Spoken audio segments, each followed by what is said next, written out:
Assalamualaikum warahmatullahi wabarakatuh. Apa kabarnya semua anak-anakku dari SD dan SMP Ta Nikmah? Alhamdulillah, luar biasa. Allahu Akbar.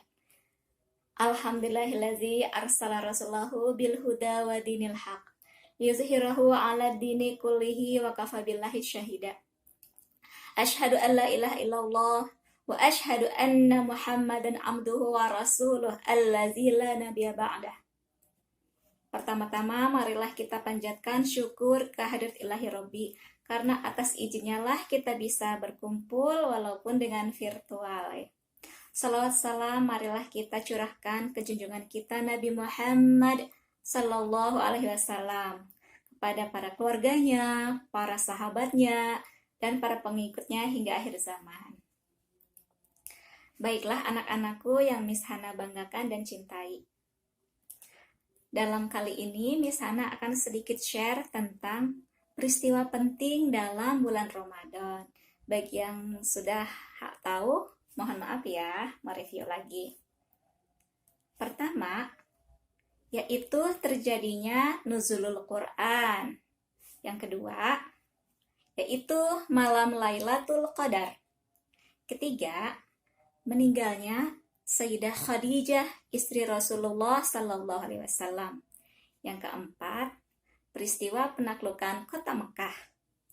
Yang kelima, terjadi perang Badar yang kubro, yaitu yang besar. Keenam, meninggalnya Sayyidah Aisyah, istri Rasulullah juga. Ketujuh, peristiwa meninggalnya putri Rasulullah, yaitu Ruqayyah. Yang kedelapan, meninggalnya putri Rasulullah, yaitu Fatimah Az-Zahra. Pertemuan ini Miss Hana akan menekankan kepada poin pertama dulu ya, karena ini kan pertemuan perdana. Nuzulul Quran, yaitu peristiwa turunnya Al-Quran ke bumi. Al-Quran diturunkan ke bumi sebagai petunjuk, pedoman, dan pembeda, seperti dalam Quran surat Al-Baqarah ayat 185. Al-Quran untuk petunjuk bagi semua makhluk, bukan hanya sebagai muslim, karena dalam Al-Quran banyak ilmu-ilmu, tidak hanya tentang agama, tetapi tentang ekonomi, tentang kedokteran, semuanya ada dalam Al-Quran sebagai petunjuk bagi yang mau mempelajarinya dan yang berakal, sebagai pembeda mana yang baik, mana yang tidak baik, mana yang hak, mana yang batil ya. Jadi semuanya ada dalam Al-Quran. Al-Quran yang pertama yaitu surat Al-Alaq. Ini diturunkan ketika Rasulullah berada di Gua Hira.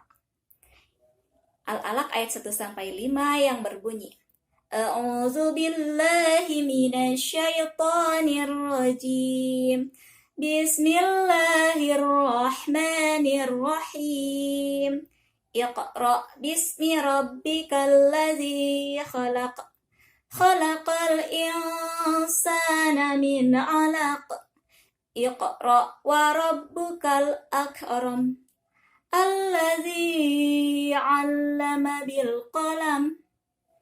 Allamal insana ma lam ya'lam. Oke, dari Al-Quran surat Al-Alaq ayat 1-5 tadi terkandung perintah bahwa kita harus senantiasa membaca buku, membaca Al-Quran, membaca fenomena alam, karena membaca adalah kunci ilmu. Alhamdulillah ya, di Anikma sudah ada program literasi, jadi artinya kita sudah mengamalkan salah satu perintah dari Al-Quran untuk senantiasa membaca. Miss Hana juga akan menceritakan amalan-amalan dan doa apa saja yang biasanya kita dawamkan dalam nuzulul Quran. Misalnya doa yang harus senantiasa kita baca yaitu doa untuk orang tua seperti ini. Allahumma ghfirli wali walidayya warhamhuma kama rabbayani shaghira. Ya Allah, ampunilah dosaku dan dosa kedua orang tuaku. Sayangilah keduanya sebagaimana mereka menyayangi aku sejak kecil. Selanjutnya, amalan-amalan apa saja yang perlu kita dawamkan ketika nuzulul Quran? Ada 4 ya. 1. Iktikaf, berdiam diri di masjid. Kedua, membaca zikir dan doa. Ketiga, sholat malam. Biasanya sebelum sahur ya sholat malam itu. Yang keempat yaitu membaca Al-Quran. Nah yang keempat ini ya, kita garis bawahi. Membaca Al-Quran. Bahkan ada hadis dari Muslim yang katanya begini. Sesungguhnya Al-Quran akan menjadi penolong bagimu. Ya, jadi bacalah Al-Quran. Sesungguhnya Al-Quran akan menjadi penolong. Ya, demikian yang Miss Hana bisa sampaikan. Mohon maaf atas segala kekurangannya. Yang benar datang dari Allah, yang salah berasal dari pribadi Miss Hana sendiri. Billahi taufiq wal hidayah. Assalamualaikum warahmatullahi wabarakatuh.